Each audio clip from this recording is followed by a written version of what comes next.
भाइयों, बच्चों और जहाँ तक मेरी आवाज़ जा रही है मेरी बहनों, माताएं, आज मैं आपके बीच में इसलिए आया हूँ, मेरा खुद का फैसला चुनाव लड़ने का नहीं था। अगर मैं चुनाव लड़ता तो जायज था कि मैं किसी ना किसी को धोखा देता या कुछ करता, तो आप मेरे को बदनाम करते। ये 23 पार्षद जो इस शहर के हैं, ये सब इकट्ठे हुए, ये भोपाल गए थे यहाँ से इकट्ठे होकर अल्पसंख्यक का टिकट मांगने। शायद आपको किसी ने बताया नहीं होगा, जब वहां टिकट मांगने गए तो इन्होंने जो वहां का हमारा का प्रभारी है सुरजेवाला, वो कमरे में 2 घंटे बैठा रहा और ये आपके यहाँ के पार्षद भी वहां मौजूद थे। अगर मैं झूठ बोलूं तो आप उनको बुला के पूछ सकते हैं। ये 23 पार्षद उनके साथ ये भी मौजूद थे। ये जब वहां गए तो खड़े रहे 2 घंटे तक। 400 किलोमीटर का सफर कर जब वहां पहुंचे तो 2 घंटे तक वो सुरजेवाला बैठे रहे, इनसे मुलाकात भी नहीं करी और पुलिस को बुलाकर बाहर कर दिया गया इनको। तो जब इन्होंने आकर यहाँ बताया कि हमारी बेइज्जती की, तो मैंने इनको समझाया घबराने की जरूरत नहीं, अल्लाह सबको इकट्ठा करेगा तुम लोगों को, और तुम में से ही किसी एक को कैंडिडेट बना लो। तो इन्होंने 2 लोगों को चुना, उबैद को और वाजिद को चुना कि इन दोनों में से हम किसी को लड़ाएंगे। मैं मीटिंग में से उठ के चला गया। दूसरे दिन इन्होंने मेरे को बताया कि नफीस भाई हम भी तुम्हारा नाम जोड़ रहे हैं, तीसरा नाम। तो मैंने कहा ये दोनों अगर तैयार हो तो मैं इनके प्रयोग में स्टेज पे जाऊंगा। लेकिन ये दोनों ने तय करा, उबैद ने और वाजिद ने, कि नफीस भाई आप मेरे बड़े हैं, आप चुनाव खुद लड़े। तो मैं इनको समझाने गया था, इन्होंने मेरे को समझाकर मेरे को खड़ा कर दिया चुनाव के अंदर। ये वजह थी मेरी चुनाव में खड़े करने की, और वो जहर का घूंट मैंने पिया। मैं इतना बड़ा पद छोड़ के आया हूं कि ये जो लोग आज लगे हुए कांग्रेस के अंदर, जो निर्दलीय लड़े हुए, जब कांग्रेस का ख्याल इनको नहीं आया कि कांग्रेस क्या है, आज कांग्रेस का ख्याल आ रहा है निर्दलीय लड़ने के बाद, तो वो लोग सोच ले कि मैंने इतना बड़ा पद छोड़ के आया हूं, संगठन महामंत्री जिले का, जो मध्य प्रदेश में पहला बना है, तो मैं उसके अंदर रहने के बाद इस्तीफा दिया। सिर्फ इसलिए दिया कि 23 पार्षदों में 18 से 19 पार्षद मुसलमान थे, विधायक मुसलमान थे, उनकी बेइज्जती हुई है। तो इसका मतलब है पूरे शहर की बेइज्जती हुई है। उसी जहर के घूंट को मैंने किया और मैं खड़ा हुआ। आज बदनाम किया जाता है हमें, और सिर्फ मुसलमान, गैरों की ताकत नहीं है उंगली उठाने की। खुदारा मैं बता रहा हूं, गैरों की ताकत नहीं है। हम मुसलमानों में यह आदत है कि चिट्ठी मिल जाती है, उसको लंबा करके सांप बना देते हैं। आप में ताकत है मेरे से पूछने की, पैसा लिया है तो मेरे से पूछ रहे ना आप लोग। कल वो लोग आके यहाँ बैठे तो आप उनसे खड़े रह के पूछे तो सही, किसने कितना पैसा दिया बताएं। अगर वो नहीं बताते तो आपकी मस्जिद में लेके जाए, उनको वजू कराएं, 2 रकात नफिल पढ़े नमाज, और कहना दुआ मांग। अगर नफीस मंशा खान ने किसी से पैसा लाया तो अल्लाह उसको नेस्त ताबूत तबाह बर्बाद कर दे। है ताकत इनके अंदर? और नहीं तो दुआ मांग रहा, बदनाम कर रहा, अल्लाह उसको नेस्त ताबूत तबाह बर्बाद कर दे। इतनी हिम्मत ताकत ईमान के अंदर होना चाहिए। मुझे मेरे पूरे अल्लाह के ऊपर भरोसा है। आया हूं आपके बीच में, जब मेरे को टिकट मिला और जब बुरहान बुलाया तो मैंने इतना महान काम नहीं किया था शहर के लिए, लेकिन जिस हिसाब से शहर वालों ने मेरे को मोहब्बत दी, निछावर कर दी अपनी मोहब्बत। कोई मैंने पेट्रोल भर के गाड़ी बुलाकर वहां लोगों को नहीं बुलाया था, ना गोश्त मांडा खिला के नहीं बुलाया था, जो आज खिला रहे हैं लोगों को गोश्त मांडा। इतना सस्ता समझिए हमारे वोट को। आपको बता दूं आपके वोट की ताकत क्या है।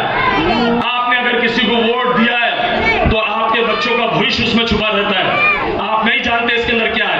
आप सोचते हैं कि 200 रुपए 500 रुपए ले लेंगे, और देखिए तकलीफ आप उठाते हैं बाद में 5 साल तक। ये जो आपके शहर के महल्ले दिख रहे हैं ना, अस्पताल की तकलीफ दिख रही है, खानों की तकलीफ दिख रही है, ये सिर्फ आपके वोट बिकने की वजह से हो रहा है। आपके नेता खुद बिक जाते हैं। आपको अगर नेता चुनना है तो हमको चुन ले मेहरबानी करके। अगर आपको बेटा भाई चुनना है तो मैं आपके सामने खड़ा हूं। मैं जानता हूं मेरे समाज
आपके बच्चों को देखे, आपके महलों में देखे, हमारे नसीब में गंदगी के सिवा कुछ नहीं दिया इन्होंने। 20 साल उठा के देखने लगातार गंदगी गंदगी गंदगी मिलेगी हमारे शहर में। और इनके वार्ड में जाओ तो जमाने भर का बंदोबस्त मिलता है, सफाई मिलती है, अस्पताल मिलते हैं, स्कूल मिलते हैं। हमारे हाथ में क्या है? कुछ तो बताइए, लोग क्यों जा रहे हैं? इसकी वजह क्या है इनकी जाने की? उसके पास सोचे तो सही आप लोग। और जो यहाँ के लोग आएंगे, जिस तरीके से मेरे से आप सवाल कर रहे हैं, कल उनसे खड़े रह के सवाल तो करें कि बता किससे लिया और क्या काम करा 5 साल इसने। मैं आपको एक मिसाल देना चाहता हूं। यहाँ कुछ ट्रैक्टर वाले होंगे, मैं ट्रैक्टर यूनियन का अध्यक्ष था। हमने ठेका लिया, 14 करोड़ का ठेका लिया रेत का। ये हकीकत बता रहा हूं मैं आपको। ट्रैक्टर वालों का 25,000, 30,000, किसी का 1 लाख, किसी का 2 लाख रुपए लेके 1 करोड़ रुपए हमने लगाया उसके साथ, पार्टनर के साथ। हमें 2 महीने ठेका बंद कर दिया। कलेक्टर ने फोन करा कि आप जाके विधायक से मिल लें। हमने क्या बोला, हमारा विधायक है, जिता के हम लाए, चले, क्या तकलीफ आ गई? जब विधायक के पास पहुंचे तो शर्म आना चाहिए उसको। अभी आके मेरे घर पे बैठ के माफी मांग के गया था चुनाव के पहले। मेरे से बोलता है 10 लाख रुपए महीना लगेंगे। इन पे तू मेरे से पैसे मांग रहा है? तेरे चाय के दागदार नहीं हम, तेरे 1 रुपए के दागदार नहीं। 10 लाख रुपए महीना मांगेगा तो क्या कोई दूसरा विधायक होगा उसको भी देना पड़ेगा आपको। हम क्या आ गए, मैंने इसके बाद तेरे घर पर नहीं आएंगे और तू आएगा तो हमारे घरों पर बात करने के लिए। लेकिन 1 हफ्ता नहीं गुजरा, वो उसने बुलाया हमें वहां ऑफिस में और बोला कि नफीस साहब बैठो। मैं 10 लाख को नहीं 2 लाख रुपए महीना दूंगा। मैंने मेरे हाथों से, मेरे पार्टनर ने 2 लाख रुपए महीना देते थे हम इसको। ट्रैक्टर ट्राली यूनियन को नुकसान हुआ, लाखों रुपए में को नुकसान हुआ, लेकिन हम इसको 2 लाख रुपए महीना देते थे। ये इतना बड़ा लालची था कि भारतीय जनता पार्टी ने इसके मुंह में नोटों की गड्डियां भर दी थी, इसलिए बुरहानपुर की समस्या इसके मुंह से नहीं निकलती थी। आज मैं आपके पास इसलिए आया हूं कि चुनाव आपका और हमारा नहीं रहा। हमारी उम्र तो कब्र के करीब करीब पहुंच गई है। हमें जानना है कि कोई कुछ काम अच्छे किसी के करके जाए, अल्लाह हो सकता है उसकी वजह से हमारी मग़फ़िरत कर दे। इसी नियत से आया आपके बीच में। मुझे नहीं चाहिए ऐसा वोट जो धर्म में बांट दे, जातियों में बांट दे। अब उनको लगा कि पैसे का हमारा रूल्स नहीं चल रहा है, लोगों पर जादू नहीं चल रहा है, तो उन्होंने जातियों में बांटने की कोशिश की। हमें बांटने लग गया कि शहरी तो उनके साथ है, अंसारी इनके साथ नहीं। खुदा हमें को ऐसा वोट नहीं चाहिए जिसमें शहरी अंसारी के वोट नहीं मिल रहे। जब हम सुरेंद्र सिंह को एक गैर को शहरी अंसारी मिलकर वोट दे सकते हैं, तो नफीस मंशा खान तुम्हारे कलमे का शहरी को उसको वोट नहीं दे सकते। और उन बेवकूफों को मैंने समझाया, मैंने कहा देख, हमें इसकी बंटवारा नहीं हो सकता कि हमें अगर कलमा पढ़ लेते यहाँ और फिलिस्तीन में जो बैठ के कलमा पढ़ता है तो दर्द वहां तकलीफ होगी, तो दर्द यहाँ महसूस होता है हमें। ये हमारी कलमे की ताकत है। हमें फूट डालने की कोशिश मत करना। तो आप लोगों के बीच में आया, मेरे को जाना है दूसरी जगह भी। अगर किन लोगों के पास नहीं पहुंच पाया और ना वो मेरे से मिल पाया, तो खुदा आपसे गुजारिश है, आप मेरे को आज 9 तारीख हो गई है, 8 दिन दे मेरे को, 8 दिन। सिर्फ मैं 8 दिन आपसे चाहता हूं कि चारों तरफ से महलों को घेर ले, समझाए लोगों को। 8 दिन समझा ले। 1800 दिन 5 साल के जो होते हैं वो आपके करीब में रहूंगा। आपकी हर तकलीफ में, हर दुख दर्द में मैं आपके साथ रहूंगा। और इनसे जिंदगी इसीलिए बनी है कि किसी न किसी के काम आ जाऊं।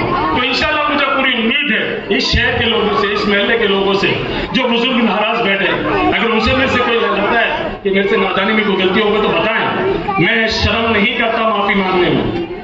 अल्लाह उसी को पसंद करता है जो गलती करने के बाद माफी मांग ले, अल्लाह उसके दर्जे बुलंद करता है। तो आपसे गुजारिश है, जहां भी मेरी आवाज जा रही है, मेरी बहनें, मेरी बेटी है, मेरी माताएं, उनसे गुजारिश करना चाहता हूं जो नाराज है, उनको लगता है कि सुरेंद्र सिंह ने 5 साल में अगर काम करा तो आप बेखौफ उसको वोट दें।